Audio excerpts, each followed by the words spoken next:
ഓം നമോ നാരായണായ. ഹരേ കൃഷ്ണ ഹരേ കൃഷ്ണ കൃഷ്ണ ഗുരുവായൂരപ്പ.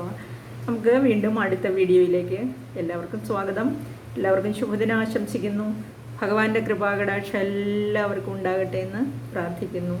നമുക്ക് ഇന്ന് 8ാമത്തെ ദശകത്തിലെ 6ാമത്തെ ശ്ലോകത്തിൽ നോക്കാം. നമുക്ക് ഇവിടെ തവൈവ വേഷേ ഫണിരാജിശേഷേ ജലൈകശേഷേ ഭുവനേ സ്മശേഷേ ആനന്ദസാന്ദ്രാനുഭവസ്വരൂപ സ്വയോഗനിദ്രാപരിമുദ്രിതാത്മാ. ഇവിടെ തവൈവ വേഷേ പണിരാജിശേഷേ ജലൈകശേഷേ ഭുവനേ സ്മശേഷേ ആനന്ദസാന്ദ്രാനുഭവസ്വരൂപ സ്വയോഗനിദ്രാ പരിമുദ്രിതാത്മാ. ഇവിടെ ഭുവനേ ജലൈകശേഷേ തവ ഏവ വേഷേ പണിരാജിശേഷേ ത്വം ആനന്ദ സാന്ദ്രാനുഭവസ്വരൂപ സ്വയോഗനിദ്ര പരിമുദ്രിതാത്മാ ശേഷേ സ്മ. ഇവിടെ നമുക്ക് നോക്കാം. തവൈവ എന്നുള്ളത് തവ ഏവ, അതാണ് തവൈവ. വേഷേ ആ തവ അവിടുത്തെ വേഷത്തിൽ, ഏവം ഇപ്രകാരം തന്നെ ഭണിരാജിശേഷേ ആ ഭണിരാജനാണ്, അതായത് നാഗങ്ങളുടെ രാജാവാണ് ശേഷൻ നാഗൻ, അതായത് ശേഷനാഗം അല്ലെങ്കിൽ ആദിശേഷൻ ആയ ആ ശേഷനിൽ ത്വം അവിടുന്ന് ഭഗവാൻ ആനന്ദ സാന്ദ്രാനുഭവസ്വരൂപ. ആനന്ദ സാന്ദ്രാനുഭവം ആ 1ാമത്തെ ദശകത്തിൽ തന്നെ ഉണ്ട് സാന്ദ്രാനന്ദം അല്ലേ.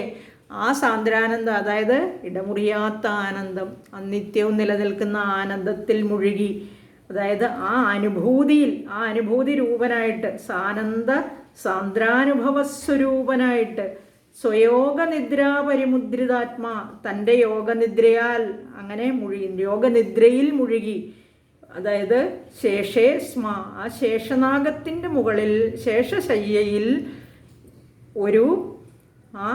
ഒരു സമുദ്രമായി തീർന്നപ്പോൾ അല്ലേ. ജലൈകശേഷേ ആ ജലത്തിൽ ഏകജലമാണ്, എവിടെ നോക്കിയാലും ജലം മാത്രമേ ഉള്ളൂ. അപ്പോൾ ഭഗവാൻ അങ്ങനെ ആ ശേഷശയ്യമേൽ യോഗനിദ്രയിലാണ്ട് കിടന്നു. അതായത് പള്ളിക്കുറിപ്പ് കൊണ്ടുവന്ന് പറഞ്ഞാൽ നിദ്രയിലാണ്ടു, ഉറങ്ങി എന്ന അർത്ഥമുള്ളൂ. ഇവിടെ ലോകം ഒരു അതായത് മഹാസമുദ്രമായി തീർന്നപ്പോൾ, പെരുവെള്ളം എന്ന് ഉദ്ദേശിച്ചിരിക്കുന്ന ഇവിടെ മഹാസമുദ്രമായി തീർന്നപ്പോൾ അവിടുത്തെ തന്നെ രൂപാന്തരമാണ് ഈ നാഗരാജാവായ ആദിശേഷനായ ഈ ശേഷനാഗം. ആ ശേഷശയ്യമേൽ അവിടുന്ന് ആനന്ദ ഘനാനുഭൂതി സ്വരൂപനായി എന്ന് ഉദ്ദേശിച്ചിരിക്കുന്ന അത്യധികം ആനന്ദത്തോടു കൂടി ആ അനുഭൂതിയിൽ ലയിച്ച് യോഗനിദ്രയിൽ അമർന്നു എന്നുള്ള അർത്ഥമേ ഉള്ളൂ. ഇനി 7ാമത്തെ ശ്ലോകം നോക്കാം. കാലാഘ്യശക്തിം പ്രളയാവസാനേ പ്രബോധയേത്യാദിശതാഖിലാദൗ ത്വയാ പ്രസുപ്തം പരിസുപ്തശക്തിവ്രജേന തത്രാഖില ജീവധാംന. ഇവിടെ തത്ര ആദൗ പരിസുപ്ത ശക്തിവ്രജേന അഖില ജീവധാംന ത്വയാ പ്രളയാവസാനേ മാം പ്രബോധയ ഇതി കാലാഖ്യശക്തിം ആദിശത പ്രസുപ്തം കില. ഇവിടെ എല്ലാം ചെറിയ ശ്ലോകങ്ങളാണ്. മറ്റുള്ള ശ്ലോകങ്ങളെ അപേക്ഷിച്ച് ഇത് മറ്റുള്ള ശ്ലോകങ്ങൾ വെച്ച് നോക്കുമ്പോൾ ഇത് വളരെ ചെറുതാണ്. അക്ഷരങ്ങൾ വളരെ കുറവാണ്.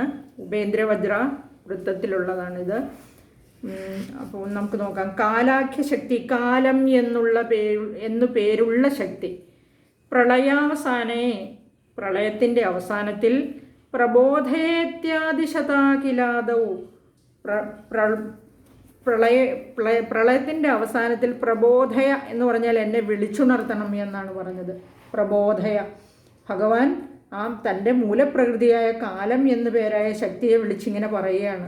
എല്ലാം ഭഗവാന്റെ താഴെ അല്ലേ. പ്രളയാവസാനേ പ്രബോധയ, എന്നെ പ്രളയം അവസാനിക്കുമ്പോൾ വിളിച്ചുണർത്തണം. അതായത് നൈമിത്തിക പ്രളയമാണ്, എല്ലാവരും ഭഗവാനിലേക്കും. അപ്പോൾ ഈ ഭഗവാൻ ആ പ്രളയം എന്ന് പറഞ്ഞാൽ ഉറങ്ങുകയാണ്. ആ ഉറക്കം കഴിയുമ്പോൾ എന്നെ വിളിച്ചുണർത്തണം.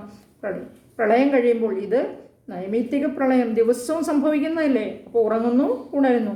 ബ്രഹ്മാവിൻ്റെ കാര്യത്തിൽ ഇത് ദീർഘകാലം സംഭവിക്കുന്നു എന്ന് മാത്രം. ഇവിടെ ഉണർത്തണം, കാലം എന്ന ശക്തിയെ വിളിച്ചു പറഞ്ഞു എന്നെ ഉണർത്തണം. ഇതി ആദിശത എന്ന് കൽപ്പിച്ചു അല്ലെങ്കിൽ ആജ്ഞാപിച്ചു. ആരാണ് കൽപ്പിച്ചത്? ഭഗവാൻ.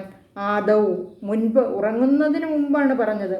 ത്വയാ പ്രസുപ്തം അങ്ങയാൽ, എന്നിട്ട് ഇതിങ്ങനെ പറഞ്ഞിട്ട് ത്വയ എന്ന് പറഞ്ഞാൽ ഭഗവാനെ അങ്ങ് അങ്ങയാൽ ഉറങ്ങപ്പെട്ടു എന്ന് പറഞ്ഞാൽ എന്താണ്? ത്വയാ, നിന്നാൽ എന്നാണ്. ഇവിടെ ഭഗവാനാൽ ഉറങ്ങപ്പെട്ടു എന്ന് പറഞ്ഞാൽ ഇങ്ങനെ പറഞ്ഞിട്ട് ഭഗവാൻ ഉറങ്ങിപ്പോയി എന്നർത്ഥം. പ്രസുപ്തം, ഉറങ്ങി എന്നർത്ഥം. ഇനി കാലശക്തിയോട് പറഞ്ഞിട്ട് ഉറങ്ങി, എന്നെ വിളിച്ചുണർത്തണം എന്ന്. ഈ പ്രകൃതിയിലെ എല്ലാ സൃഷ്ടി സമൂഹങ്ങളും പരിസുപ്തവ്രജേന, എല്ലാം പരിസുപ്ത എന്ന് പറഞ്ഞാൽ ഇവിടെ എല്ലാവരും ഭഗവാന്റെ കൂടെ ഉറങ്ങി. എവിടെ ഉറങ്ങിയത്? അവിടെ ത്വജ്ജഠരം അല്ലേ, ആ ജഠരത്തിനകത്താണ്. തത്രാഖില ജീവധാംന എന്ന് പറഞ്ഞിരിക്കുന്നു. ത്വയാ പ്രസുപ്തം പരിസുപ്ത ശക്തി വ്രജേന. വ്രജം എന്ന് പറഞ്ഞാൽ ഇവിടെ കൂട്ടം എന്നാണ്. വ്രജേന ആ കൂട്ടങ്ങളോടുകൂടി, സകല സൃഷ്ടികളോടും കൂടിയാണ്. നമ്മൾ കഴിഞ്ഞ ദശകത്തിൽ പഠിച്ചു കുക്ഷിത് സമുദ്ര നിവഹാവസനം തു സന്ധ്യ. കുക്ഷി സമുദ്രമാണ്. കുക്ഷി എന്നിവിടെ ഉദരത്തിനെയാണ്, വയറിനെ പറഞ്ഞിരിക്കുന്നത്. അല്ല, ഇവിടെ കുക്ഷിയാണ് വയറെന്ന് പറഞ്ഞിരിക്കുന്നത്, ജഠരം എന്ന് പറഞ്ഞിരിക്കുന്നത്. അപ്പോൾ വയറിനകത്താണ്, ആ സമുദ്രത്തിനകത്താണ് എല്ലാവരും ഇങ്ങനെ ഉറങ്ങിയിരിക്കുന്നത്. അതായത് ഇപ്പം പ്രളയത്തിൻ്റെ അവസ്ഥയാണ് സൂചിപ്പിക്കുന്നത്. എന്തൊക്കെ ഈ പ്രപഞ്ചത്തിലുണ്ടോ അഖില ജീവധാംന, അവയുടെ എല്ലാം വിശ്രമസ്ഥാനമാകുന്നു ഈ ജഠരം എന്ന് സൂചിപ്പിച്ചിരിക്കുകയാണ് ഇവിടെ. ഇനി നമുക്ക് അടുത്ത ശ്ലോകം നോക്കാം. അടുത്തത് ശ്ലോകം 8. ചതുർയുഗാണാം ച സഹസ്രമേവം ത്വയി പ്രസുപ്തേ പുനരദ്വിതീയേ കാലാഖ്യശക്തി പ്രഥമ പ്രബുദ്ധ പ്രബോധയത്വാം കില വിശ്വനാഥ. ഹേ വിശ്വനാഥ, ത്വയി അദ്വിതീയേ ചതുർയുഗാണാം സഹസ്രം ഏവം പ്രസുപ്തേ പുനഃ കാലാഖ്യശക്തി പ്രഥമ പ്രബുദ്ധ ത്വാം പ്രബോധയത് ച കില. ഹേ വിശ്വനാഥ, ഹേ വിശ്വത്തിൻ്റെ നാഥ, സർവേശ്വര എന്ന് വിളിച്ചിരിക്കുകയാണ്. അല്ലയോ സർവേശ്വര. അദ്വിതീയേ, ത്വയി അദ്വിതീയേ, ചതുർയുഗാണാം സഹസ്രം ഏവം പ്രസുപ്തേ പുനഃ കാലാഖ്യശക്തി പ്രഥമ ബുദ്ധ്യ ത്വം പ്രബോധയത് ച കില. ഇവിടെ പറഞ്ഞിരിക്കുന്നത് ഹേ സർവേശ്വര, വിശ്വനാഥ. ഇവിടെ സഹസ്രമേവം ചതുർയുഗാണം എന്നാണ് പറഞ്ഞിരിക്കുന്നത്. സഹസ്രം ചതുർയുഗങ്ങൾ ഉറങ്ങി അല്ലേ. 4, 1, 2 വർഷമല്ല, സഹസ്രം ചതുർയുഗങ്ങൾ. ത്വയി പ്രസുപ്ത എന്ന് പറഞ്ഞാൽ അങ്ങ് ഉറങ്ങി. അദ്വിതീയെ, ദ്വിതീയ ഇല്ല, രണ്ടാമതൊന്നില്ല. ആ അദ്വിതീയം ഒന്ന് അങ്ങ് മാത്രമേ ഉള്ളൂ, ബ്രഹ്മാണ് അങ്ങ്, ഒന്നേ ഉള്ളൂ അത് അല്ലേ. ഏവം പ്രസുപ്ത, ഇപ്രകാരം യോഗനിദ്രയിലാണ്ടപ്പോൾ പുനഃ വീണ്ടും കാലാഖ്യശക്തി, വീണ്ടും കാലം എന്നു പേരായ ശക്തി, കാലം എന്ന് പേരിട്ടിട്ടുള്ള ആ ശക്തി പ്രഥമ എന്ന് പറഞ്ഞാൽ ആദ്യം ഉണർന്നിട്ട് പ്രബോധയച്ചകില, അവിടുത്തെ ഉണർത്തി. ഇപ്പോൾ കഴിഞ്ഞ ശ്ലോകത്തിൽ പറഞ്ഞു നിർത്തിയിരുന്നു, എന്നെ ആദ്യം നീ ഉണർന്നെഴുന്നേറ്റിട്ട് എന്നെ വിളിച്ചെഴുന്നേൽപ്പിക്കണം എന്ന് പറഞ്ഞിരിക്കുന്നു. അപ്പോൾ ഇവിടെ ആദ്യം അതുപോലെ തന്നെ പറഞ്ഞതുപോലെ തന്നെ കാലം എന്നു പേരുള്ള ശക്തി വീണ്ടും ആദ്യം പ്രഥമ പ്രബുദ്ധ, വീണ്ടും ആദ്യം ഉണർന്നിട്ട് പ്രബോധയച്ചകില, അവിടുത്തെ ഉണർത്തുകയും ചെയ്തു. കാലവും ഉറങ്ങിയായിരുന്നു ഭഗവാന്റെ കൂടെ, എല്ലാവരും ഉറങ്ങിയായിരുന്നു അല്ലേ. ഭഗവാന്റെ ഉത്തരവനുസരിച്ച് പ്രഥമ പ്രബുദ്ധ, ആദ്യം ഉണർന്ന് ഭഗവാനെ ഉണർത്തി. എല്ലാം ഭഗവാന്റെ ശക്തികളാണെന്ന് നമ്മൾ മനസ്സിലാക്കണം. ഇവിടെ നമ്മൾ 5ാമത്തെ ദശകത്തിൽ പറഞ്ഞത് ഓർക്കുക. പ്രാദുർഭൂയ ഗുണാൻ വികാസ്യ വിദധുസ്തസ്യ സഹായക്രിയാം എന്നന്ന് പറഞ്ഞത് ഓർക്കുന്നുണ്ടാവുമല്ലോ 5ാമത്തെ ദശകത്തിലെ 3ാമത്തെ ശ്ലോകത്തിൽ. അപ്പം നമുക്ക് ഇനി അടുത്ത ശ്ലോകം നോക്കാം. ശ്ലോകം 9. 9ാമത്തെ ശ്ലോകത്തിൽ എന്താണ് പറയുന്നത് നോക്ക്. ഇത് ഉപജാതി വൃത്തത്തിലാണ്. ഈ ഇതിൽ മാത്രം 2-3 വൃത്തങ്ങൾ മാറി മാറി ഉപയോഗിച്ച് എഴുതിയിട്ടുണ്ട്. വിബുദ്ധ്യജക്ത്വം ജലഗർഭശായിൻ വിലോക്യലോകാൻ അഖിലാൻ പ്രലീനാൻ തേഷ്വേവ സൂക്ഷ്മാത്മതയാ നിജാന്തഃ സ്ഥിതേഷു വിശ്വേശ ദധാധ ദൃഷ്ടിം. ഇവിടെ ഹേ ജലഗർഭജായൻ വിശ്വേശ ത്വം വിബുദ്ധ്യ ച അഖിലാൻ ലോകാൻ പ്രലീനാൻ വിലോക്യ സൂക്ഷ്മാത്മതയാ നിജാന്തഃ സ്ഥിതേഷു തേഷു ഏവ ദൃഷ്ടിം ദധാധ.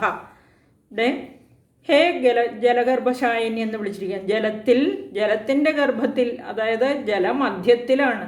ജലമധ്യത്തിൽ ശയിക്കുന്നവൻ ഷായിൻ, നമ്മൾ അഗ്നിയിലകപ്പെട്ടാൽ ഭഗവാനെ വിളിക്കേണ്ടത് അതായത് ജലശായിൻ എന്ന് വിളിച്ചാണ് പ്രാർത്ഥിക്കേണ്ടതെന്നാണ് ഭഗവാനെ. ഓരോ സമയത്തും വിളിക്കേണ്ട നാമങ്ങളുണ്ട്. അപ്പോൾ ഇവിടെ പാവകൻ, അതായത് ജലശായിനം പാവകെ എന്നാണ് പറഞ്ഞിരിക്കുന്നത്. പാവകേ ച ജലശായിനം എന്നാണ് പറഞ്ഞിരിക്കുന്നത്. അല്ലയോ ജലമധ്യത്തിൽ പള്ളിക്കുറിപ്പ് കൊള്ളുന്ന ലോകനാഥ വിശ്വേശ വിശ്വനാഥ എന്ന് പറഞ്ഞിരിക്കുകയെന്ന്.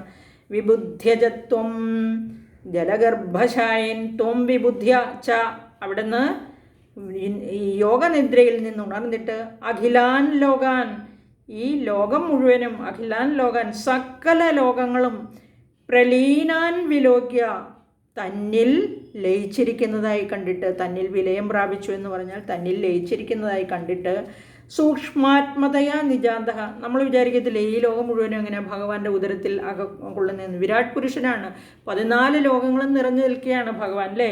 ആ ഭഗവാന്റെ ജഠരത്തിലെ എല്ലാ ലോകവും കൊള്ളും. അങ്ങനെ പ്രലീനാൻ വിലോക്യ, വിലയം പ്രാപിച്ചതായി കണ്ടിട്ട്, ലയിച്ചിരിക്കുന്നതായി കണ്ടിട്ട്, സൂക്ഷ്മാത്മതയാ നിജാന്തഃ, എങ്ങനെ ഉള്ളിലിരിക്കുന്ന സൂക്ഷ്മരൂപത്തിലല്ല, നമ്മുടെ ശരീരത്തോടു കൂടിയല്ല, സ്ഥൂല ശരീരമാണ്, ആ ആത്മാവ് മാത്രമേ ഉള്ളൂ, എല്ലാ ജീവാത്മാക്കളും ഉണ്ട്. അതാണ് സൂക്ഷ്മരൂപത്തിൽ നിജാന്തഃ, നിജ അന്തർ ഭാഗത്ത്, തൻ്റെ ഉള്ളിൽ തന്നെ സ്ഥിതേഷു, ഉള്ളിൽ സ്ഥിതി ചെയ്തിരിക്കുന്നതായി കണ്ടു. തേഷു ഏവ ദൃഷ്ടിം ദദാധ, ആ ദദാധ തേഷു, അവയിലേക്ക്, ആ വസ്തുക്കളിലേക്ക്, ഏവ ദൃഷ്ടിം ഇപ്രകാരം, ദദാധ എന്ന് പറഞ്ഞാൽ ദൃഷ്ടി, പതിപ്പിച്ചു എന്ന് പറഞ്ഞാൽ ഭഗവാൻ ആ തൻ്റെ ഉള്ളിൽ ലയിച്ചിരിക്കുന്ന എല്ലാ വസ്തുക്കളിലേക്കും ദൃഷ്ടി പതിപ്പിച്ചു.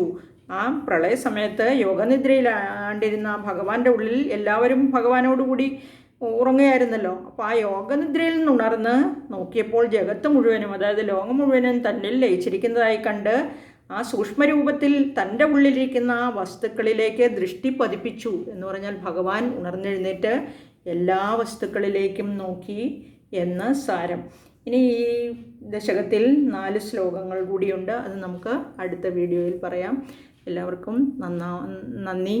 പിന്നെ ഒരു റിക്വസ്റ്റ്, നിങ്ങൾക്ക് ഇഷ്ടപ്പെട്ടെങ്കിൽ ലൈക്ക് ചെയ്യണം, അത് കഴിഞ്ഞ് സബ്സ്ക്രൈബ് ചെയ്യണം, പിന്നീട് ഷെയർ ചെയ്യണം വേണ്ടപ്പെട്ടവർക്കൊക്കെ, പഠിക്കാൻ ആഗ്രഹമുള്ളവർ, ഇത്രയും മതിയെന്നുള്ളവർ. പിന്നെ ഞാൻ പറയുന്നത് മനസ്സിലാവുന്നുണ്ടെങ്കിൽ ഷെയർ ചെയ്യണം കേട്ടോ. കമൻ്റ് ഇടാൻ മറക്കണ്ട. ഒരിക്കൽ കൂടി നന്ദി.